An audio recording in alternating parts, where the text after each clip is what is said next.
India में जब से टिकटॉक आया ना तब से ये जो वर्ड है ना क्रिंज, ये बहुत ज्यादा ओवर यूज होने लगा। अब टिकटॉक तो गया लेकिन उसने अपने साथ ये वर्ड छोड़ दिया। तो today in this video I am going to talk about the rise of cringe content in India and should they be banned. तो इस वीडियो को मैंने 5 पार्ट्स में बांटा है। Part number 1, what type of content do we exactly call as cringe. Part number 2, what exactly is cringe. Part number 3, who is responsible for this increasing hatred to this cringe content. Part number 4, should the cringe content be banned, and one related big hypocrisy. And the last part and the part number 5, what to do. तो time times तुम्हें मिल जाएंगे description में, if you want you can go and skip to them. Part number 1, what type of content do we actually call as cringe. तो देखो जब हम बात करते हैं क्रिंज कंटेंट के तो यहाँ पर बेसिकली दो बातें हैं।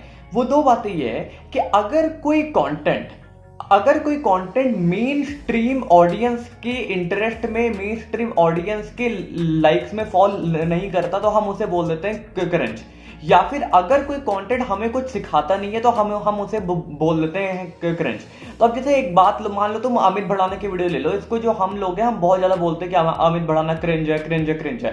That is so because Amit Bhadana की जो कॉमेडी वीडियोस होती है वो एक मेन स्ट्रीम ऑडियंस, जो ऑडियंस तुम हो, जो ऑडियंस हम है, हमारी मेन स्ट्रीम ऑडियंस के फेवर में अमित भड़ाना का जो कंटेंट है वो फॉल नहीं करता, इसलिए हम बोल देते हैं कि वो क्रिंज कंटेंट है। और अगर मान लो कि अमित भड़ाना के जैसे और कोई यूट्यूबर है जो ऐसी वीडियोस बना रहा है जो हमें कोई सिखा नहीं रही, जो हमारी लाइफ में कोई बहुत ज्यादा वैल्यू ऐड नहीं करी, उसे हम बोल देते हैं cringe.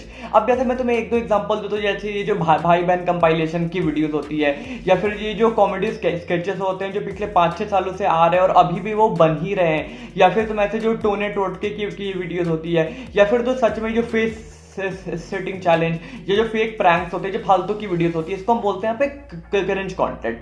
Now I come forward to the second part of my video, what exactly is cringe. तो देखो जब भी हम किसी वर्ड को यूज करते हैं तो वो वर्ड ओवर यूज हो के इतना ज्यादा ओवर यूज हो जाता है कि हमें पता ही नहीं रहता कि उसकी असली मीनिंग है क्या, या फिर हम उसे यूज तो करते हैं लेकिन हमें पता नहीं होता कि उसका सेंस क्या है। तो देखो क्रिंज वर्ड का बेसिकली मतलब ये होता है दैट विच इज एम्बैरेसिंग और डिस्गस्टिंग। अब हम बात करते हैं एम्बैरेसिंग की, तो यहां पर मैं तुम्हें एक एग्जांपल दे रहा हूं जिसको तुम याद रखना, जो मैं वीडियो के लास्ट पार्ट में तुमसे बात करूंगा। तो ऐसा मान लो कि तुम्हारे घर में कोई फंक्शन है और तुम्हारे घर पे फंक्शन है और तुम खेल रहे हो अंताक्षरी, और जब अंताक्षरी की बात आती है तो तुम्हारे कोई भाई या बहन को गाना गाने का मौका आया, और जब वो गाना गा रहा है तो you feel kind of embarrassed. अगर कोई बंदा तुम्हारे बगल में बैठ के गाना गा रहा है तो तुम्हें थोड़ी सी एम्बैरेसमेंट होती है, तुम झेपने लगते हो, तुम हंसने लगते हो, राइट। इस एनालॉजी को याद रखना है, use this analogy in the last part of video. And now I move forward to the third part of my video which is who is responsible for this increasing hatred towards cringe content। तो देखो इस बात को समझना बहुत important है और इस बात को एक्सेप्ट करना बहुत इंपॉर्टेंट है कि हमारे इंडिया में क्रिंज कंटेंट को लेके बहुत ज्यादा हेट्रेड बढ़ रही है।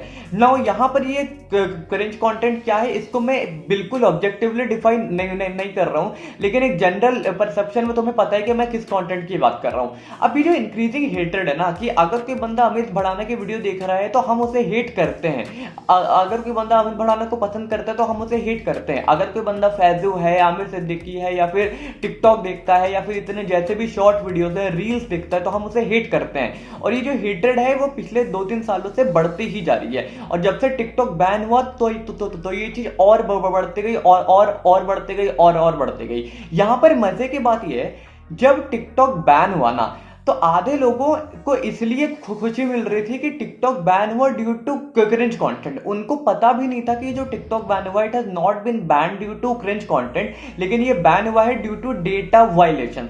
लोग इस बात से खुश हो रहे थे कि यहाँ पे जो टिकटॉक बैन हुआ इसका मतलब कि अब क्रिंज कंटेंट कम होगा। लोग इस बात को लेकर खुश नहीं थे कि हमारी डेटा सेफ्टी हो रही है। तो यहाँ पर इस चीज को समझना इंपॉर्टेंट है कि what are we exactly doing. हमें जो हेट्रेड फैला रहे हैं, मतलब अगर कोई ऐप बैन हो रहा है और हमें ऐसा लग रहा है कि वो क्रिंज कंटेंट के कारण बैन हुआ, और हमें जब उसका रियल कॉज मालूम ही नहीं है, ये दिखाता है कि हम कितना ज्यादा इससे हिट करते हैं। Now who is responsible for it. तो देखो यहाँ पर जो YouTube पर सो कॉल्ड इंटेलेक्चुअल्स है ना, मैंने एक और वीडियो बनाई थी the rise of fake YouTube intellectuals, तुम चाहो तो जाकर देख सकते हो। तो यहाँ पर जो सो कॉल्ड यूट्यूब इंटेलेक्चुअल्स है ना, इंटेलेक्चुअल्स मतलब ये कि जो सो कॉल्ड ऐसी वीडियोस पोस्ट करते हैं जो तुम्हें बहुत कुछ सिखाती है, नो मैटर कि वो वीडियोस अपने आप में कितनी फेक हो, नो मैटर वो वीडियोस अपने आप में कितनी खोखली हो, नो मैटर उस वीडियो में सच का कुछ ज्ञान हो या फिर ना हो, या फिर वो बंदा तुम्हें अल्फा मेल बन के कुछ शो ऑफ करने की कोशिश कर रहा हो। इन लोगों ने एक ऐसा इन्वायरमेंट हमारे YouTube पर बना दिया है कि अगर तुम वैल्यू एडिंग कंटेंट या फिर अगर तुम YouTube पे आके कुछ सीख नहीं रहे हो तो that is not worth your time. यहाँ पर YouTube पर इन्होंने ऐसा इन्वायरमेंट बना दिया है, और कहीं ना कहीं मैं शायद मैं भी उसका पार्ट हो चुका हूँ, जहां पर हम लोगों ने एक ऐसा इन्वायरमेंट बना दिया है कि हमें ऐसा लगता है कि अगर तुम YouTube पे आके कोई सीख नहीं रहे हो तो तुम अपना टाइम वेस्ट करो, तुम्हारी जिंदगी बर्बाद है। यहाँ पर वैसे कंटेंट को जो कॉमेडी है, जो ह्यूमर है, जहां पर हमें कई बार कुछ चीजें सीखने को नहीं मिलती, उस कंटेंट को हम हेट करने लगे हैं। तो ये जो सो कॉल्ड यूट्यूब इंटेलेक्चुअल्स हैं, ये आई गेस मेजर पार्ट के लिए बहुत रिस्पॉन्सिबल है कि ये जो यूट्यूब पे एक ऐसा एटमोस्फेयर है, ऐसा एम्बियंस क्रिएट हुआ है कि तुम जब भी अपने फोन को खोलो तुम्हें सीखना है, which I feel is not fair. Because अगर तुम 24/7 सीखने के मूड में आओगे ना तो तुम पागल हो जाओगे। बिकॉज लाइफ में ह्यूमर, लाइफ में कॉमेडी बहुत इंपॉर्टेंट है। Now I move forward for the fifth part of my video, which is very important. Sorry, fourth part. Should the cringe content be banned? तो देखो, जब हम बात करते हैं बैनिंग की, तो यहाँ पर हम क्रिंज की जो बात करें, इस बात को समझो कि जो क्रिंज कंटेंट होता है ना, वो बड़ा ओपिनियन बेस्ड होता है। ये जो क्रिंज कंटेंट होता है ना, वो बहुत ही ज्यादा सब्जेक्टिव होता है। अब सब्जेक्टिविटी का क्या मतलब है? देखो, क्रिंज कंटेंट का मतलब क्या होता है? That which you find embarrassing. अब अगर मैं अमित भड़ाना की वीडियो देख रहा हूं और मैं उसे एम्बैरेसिंग पा रहा हूं, तो इसका मतलब ये थोड़ी है कि तुम भी उसे एम्बैरेसिंग पाओगे। अगर तुम और मैं अमित भड़ाना के कंटेंट को पसंद नहीं करते हैं और उस कंटेंट पे 30 मिलियन व्यूज आ रहे हैं, इसका मतलब कि इस देश में 30 मिलियन वो लोग हैं जो उस कंटेंट को पसंद कर रहे हैं। और अगर उस 30 मिलियन लोगों के फेवर को, उस 30 मिलियन लोगों के लाइक्स को हम इग्नोर कर रहे हैं, इसका मतलब we are not giving them the freedom to consume whatever they want. यहाँ पर एक बहुत बड़ी हिपोक्रेसी है। जब ओटीटी रेगुलेशन की बात आई थी तो लोग क्या कह रहे थे कि ओटीटी रेगुलेशन बैंड है, फ्रीडम होना चाहिए। लेकिन जैसे बात आती है टिकटॉक की, रील्स की, फिर ऐसे जितने भी प्लेटफॉर्म की जहां पर सो कॉल्ड क्रिंज कंटेंट बनता है, तो हमारे मन में आता है कि नहीं, इसे बैन कर दो। तो ये हिपोक्रेसी क्यों है? तो उस टाइम हमारी फ्रीडम ऑफ कंज्यूमरिज्म कहाँ जाती है? उस टाइम हमारा फ्रीडम कहाँ जाता है कि हम इंडिया में रहते हैं और हमारा मन है इंटरनेट पर हम कौन सा कंटेंट कंज्यूम करें। हाँ, एज लॉन्ग एज वो कंटेंट किसी रूल को, हमारे कॉन्स्टिट्यूशन को वायलेट नहीं करता, तो we are free to consume that. अगर 30-40 मिलियन लोग अमित भड़ाना की वीडियोस को देख रहे हैं, तो इसका मतलब कि certain section of people are there जो इस वीडियो को पसंद कर रही है, and we have no rights to ban them.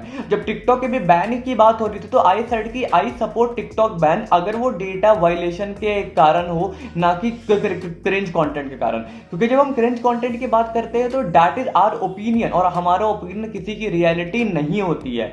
हमारा ओपिनियन किसी की रियलिटी नहीं होती। जो हम सोचते हैं that is our opinion, and that cannot be imposed on other people, and if we are imposing those on other people, that is not democracy।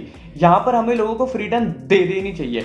इसलिए बैनिंग ऑफ क्रिंज कंटेंट मेरे हिसाब से बड़ा स्टूपिड चीज है, बहुत ज्यादा स्टूपिड चीज है। क्योंकि जो तुम्हें पसंद आ रहा है वो जरूरी नहीं सबको पसंद आए। अगर तो तुम्हें मेरी वीडियो अच्छी लगती है तो ऐसे बिल्कुल इंपॉर्टेंट नहीं है कि तो तुम्हें अच्छी ना लगे। ऐसे बहुत सारे यूट्यूबर्स हैं जो मेन स्ट्रीम के हैं और उन्हें हेट दी जाती है। ऐसे सेक्शन ऑफ लोग हैं जिनको कैरी, आशीष, बीबी बहुत बड़े बेकार यूट्यूबर्स लगते हैं, लेकिन एक बहुत बड़ी ऑडियंस है जिनको अच्छी लगती है। तो इसका मतलब क्या हम ऐसे करके सबको बैन करते हैं? ये वर्ल्ड कभी भी ओपिनियंस के लाइन पे एक जगह पे नहीं आएगा। हम सब डिफरेंट पेजेस पर होंगे, और इसके चक्कर में अगर हम सबको बैन करते रहे तो पूरा इंटरनेट ही बंद हो जाएगा।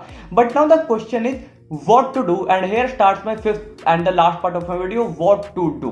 तो देखो, बहुत सिंपल सी बात है, हमें अवेयरनेस फैलानी होगी कि हमें इस बात की खुद की रियलाइजेशन होनी चाहिए कि हम इंटरनेट पे जा रहे हैं तो क्या देख रहे हैं। ये जो टोने टोटके वाले वीडियोस हैं, जो बेकार के फेक प्रैंक्स हैं, ये हम देख रहे हैं तो हमें खुद की रियलाइजेशन होनी चाहिए कि हम इन्हें क्यों देख रहे हैं, क्या ये हमारे लाइफ में कोई वैल्यू ऐड कर रहा है। इट इज ओके कि तुम कभी कभार कोई ह्यूमर कंज्यूम कर रहे हो, लेकिन पूरे टाइम ऐसे कॉन्टेंट को देखना जो तुम्हें कुछ सिखा नहीं रहा, it is your waste of time. Again, ऐसे ओकेजनली देखना ठीक है, पर पूरे टाइम देखना सही नहीं है। So banning is not the solution. अब मैं आता हूं उस रेफरेंस में जो मैंने तुम्हें वीडियो के सेकंड पार्ट में बताया था। अगर तुम्हारे घर पे अंताक्षरी हो रही है एंड समवन इज सिंगिंग, तो तुम्हारे कोई भाई बहन गा रहा है और तुम उसे एम्बैरेसिंग पाते हो, तो इसका मतलब तुम उसे क्रिंज पाते हो, तो क्या तुम अपने भाई को गाना बंद कर दोगे? Obviously not. अगर कोई बंदा बेकार गाता है और अंताक्षरी खेल रहा है तो इसका मतलब है कि तुम्हें अच्छा ही लगता है, क्या पता उसे अपनी वॉइस पसंद हो। तो this is not the solution.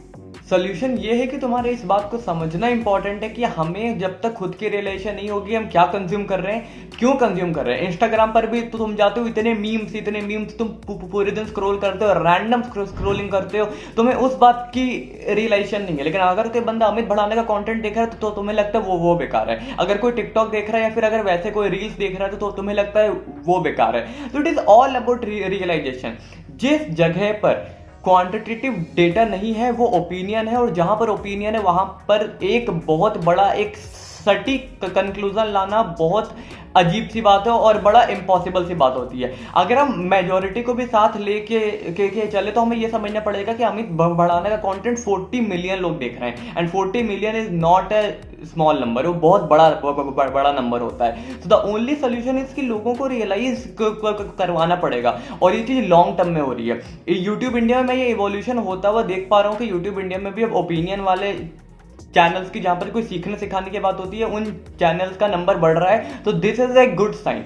पर again realisation is the only key, and banning can not be the solution, no matter वो कुछ भी हो। अगर तुम्हें अच्छा ना लगे तो इसका मतलब ये नहीं कि बैन कर दो। You can make people understand कि you should know what you are doing, you should know what you are consuming. So this is important. So that was a analysis video by my side regarding cringe content and should it be banned. If you like this video, do share this video. मैं मेरी बाकी videos को देख लो। I post analytical and spiritual videos, and I will see you in my next video. Channel को subscribe कर लेना। That is it from my side. Thank you and bye.